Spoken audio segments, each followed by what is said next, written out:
everyone, my name is Rochelle Legrand, your Miss Atlantic Shores, and today we are doing another story time. We'll be reading The Youngest Marcher, the story of Audrey Faye Hendricks by Cynthia Levinson, illustrated by Vanessa Brantley Newton.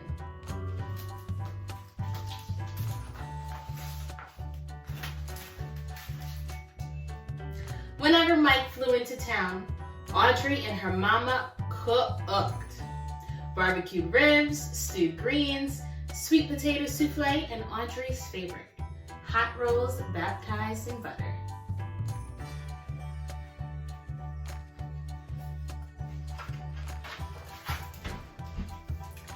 Other folks knew Mike as Martin, or Dr. King. The Hendrickses used his nickname. They did the same with other ministers too, like Fred Shuttlesworth and Jim Bevel. After Mike blessed the feast, Mama expected Audrey to keep still during supper. But when grown-ups talked about wiping out the segregation laws that kept black and white people apart in Birmingham, she just had to speak up. Audrey intended to go places and do things like anybody else. I want to eat my ice cream inside Newberry's. I want to sit downstairs at the Alabama. I don't want hand-me-down school books, but stools at the counter, plush movie theater seats, books so fresh they'd crackle when you open them. Those were for white children. Hush, hissed Mama. 9-year-old children should not speak in front of company, especially ministers like Mike, Fred, and Jim, who are bringing dreams of justice.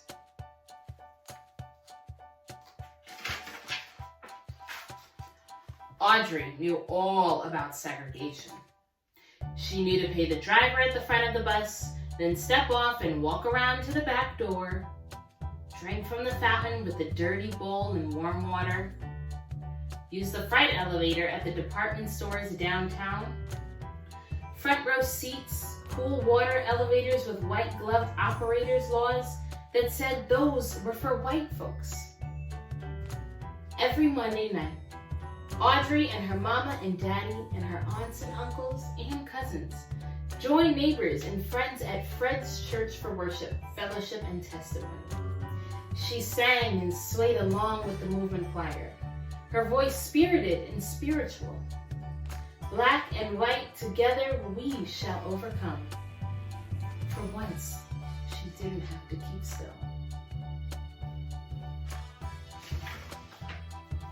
Then came testimonies. White store owners won't hire me. Ku Kluxers chase me. Policemen call me names. The hateful stories made Audrey squirm. She tried to tell her mama, that's not right. Shh. How could Mama expect her to hush? She had to make things right. But what could she do? When Mike visited Fred's church, thousands of people crowded around her to hear him preach. In a voice as taut as steel cables, as smooth as glass, he intoned, segregation is morally wrong and sinful. That's true, fired up Audrey sat taller. An unjust law is no law at all, he proclaimed. Audrey had listened to Mike explain his plan at her supper table and knew what he meant. If a law is unjust, disobey it. Sit down inside Newberry's. Picket those white stores. March to protest those unfair laws. Why, even marching was against the law. Then, get arrested. Fill the jails, Mike exclaimed. Fill Birmingham's jails so full that policemen can't squeeze in one more person. Pack cells so tight that police will have to quit arresting people for demanding their rights.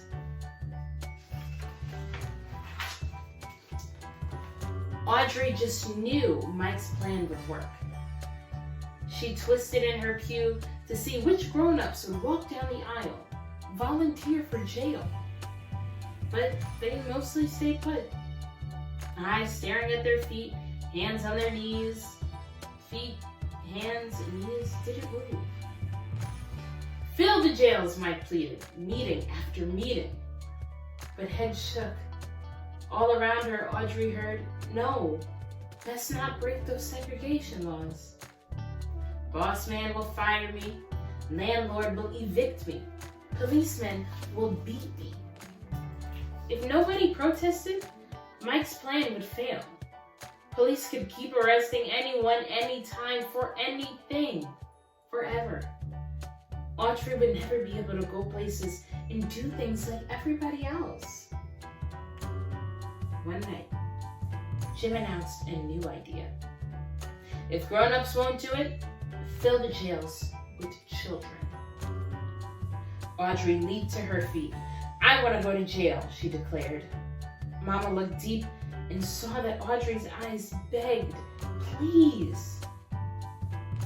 "Okay," Mama said. Audrey strutted down that aisle. She was going to jail.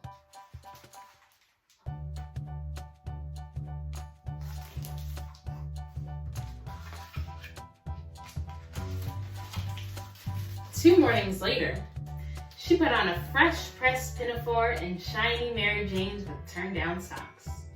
Protesters got to look nice. In the meantime, her daddy bought her a game to help her pass the time in jail. Her mama and daddy took her by Center Street Elementary to tell her teacher she'd be absent, maybe for a whole week. Miss Wills wrapped her arms around her. Audrey knew she was proud of her. She said goodbye to her grandparents. "You'll be fine," her grandmother said. She knew Audrey would be brave. So did Audrey. Then her mama and daddy drove her to 16th Street Baptist Church, where the children were gathering. Even before she reached the door, Audrey heard loud voices chanting freedom songs.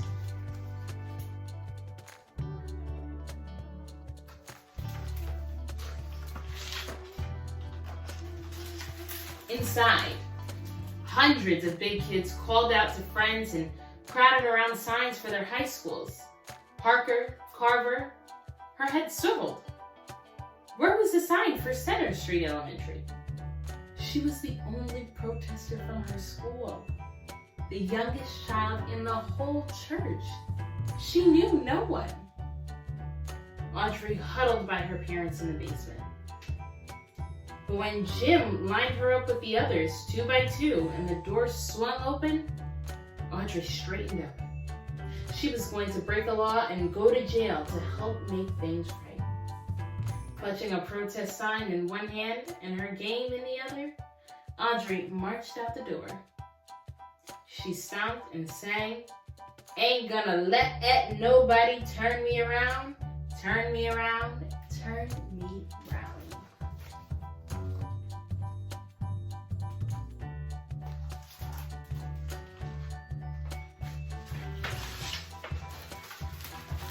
Half a block from the church, a white policeman stopped Audrey.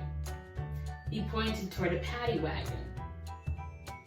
Sentence, 1 week in juvenile hall.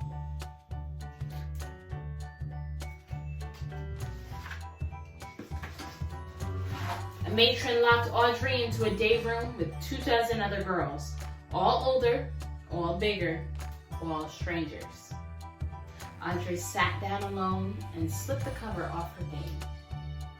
"I told you to sit down," the matron yelled. Audrey jumped. She didn't remember standing up. The matron dragged her to a dark, empty room.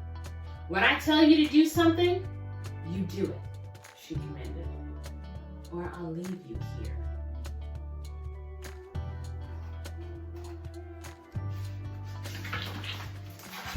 Trembling, Audrey quietly followed the matron back to the day room, put away her game, lay down her head, and cried. Jail was harder than she thought, and she wasn't fine after all. By evening, Audrey was hungry and tired.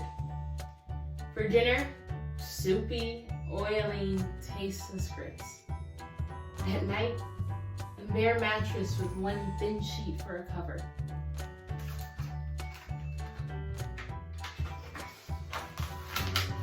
Audrey and her cellmates were led outdoors into an empty concrete pen surrounded by high prison walls. The older girls talked together. Audrey wondered what her classmates were doing. Miss Wills would be keeping them busy.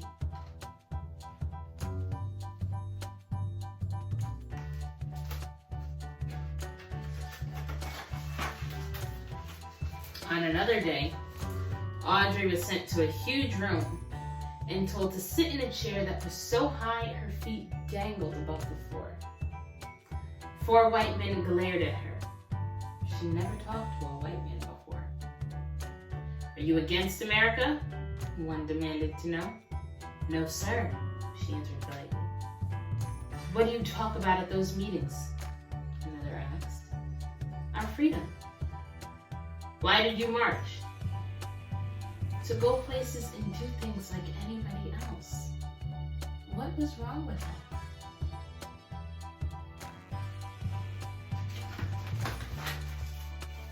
Every mealtime, Audrey stared at greasy grits. She could barely spoon them into her mouth, let alone swallow them. Every night, the cot's wire springs jammed. Every morning, she had nothing to do but sit alone with her game.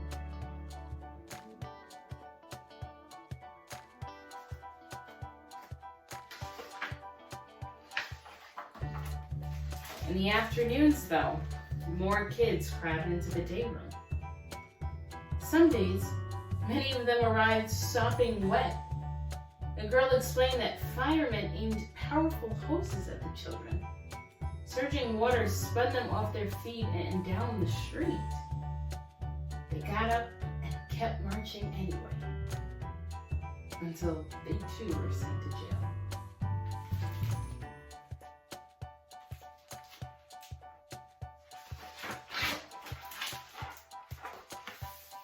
By Audrey's 5th day in detention, the police couldn't squeeze in one more person. "We filled up all the rooms! We filled up all the rooms!" Audrey practically jumped up and down. She was so proud. Watching television in the day room, she saw Black people stroll straight into stores and restaurants like they belonged there. No one else could be sent to jail. Everything had changed. After 7 days, Audrey went home. Her mama and daddy wrapped their arms tight around her, washed the jail off her, and for dinner, hot rolls baptized in butter.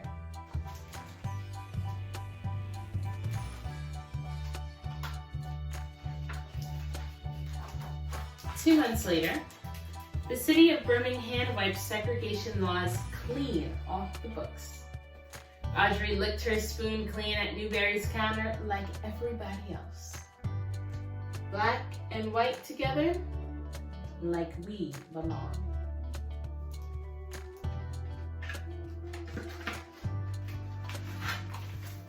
The end.